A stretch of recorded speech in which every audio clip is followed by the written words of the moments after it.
Commençons tout de suite donc avec ce Tour de France. Circuit un petit peu particulier parce qu'on commence directement dans le vif du sujet. Généralement, il faut attendre un petit peu avant d'avoir des étapes où le général peut se dessiner.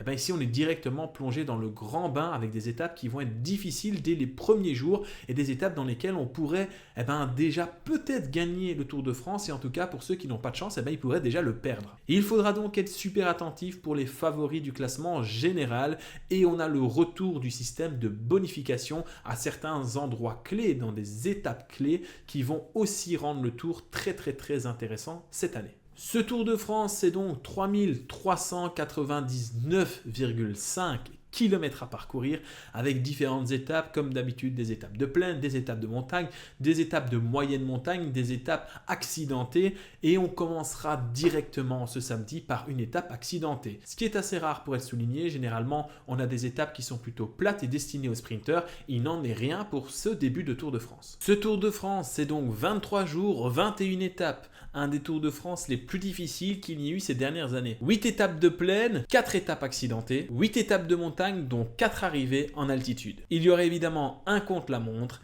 et 2 journées de repos. D'ailleurs, pendant cette journée de repos, il y aura une grosse vidéo analyse des étapes passées, celles qu'on aura analysées ici et les autres. Qui sont donc les favoris à la victoire finale? Eh bien évidemment, on va en citer 2 et un bonus, Cocorico. Les deux favoris pour ce Tour de France depuis quelques années, c'est toujours les deux mêmes, l'ogre Tadej Pogačar et évidemment son rival Jonas Vingegaard. Pour ma part, petite avance pour Jonas Vingegaard parce qu'on ne connaît pas l'état de forme de Pogačar. Peut-être que ça va aller très bien ou peut-être que ça n'ira pas, il revient de blessure. Le Cocorico, cette année, je pronostique un podium de David Gaudu qui, il me semble, va arriver en forme sur ce Tour de France. Il était un petit peu dans le creux en début de saison, mais il devrait passer au-dessus de ça. Soyez derrière lui et il sera capable d'aller chercher le podium tant rêvé. Allez, on se retrouve demain pour l'analyse de cette première étape du Tour de France avec The Bet.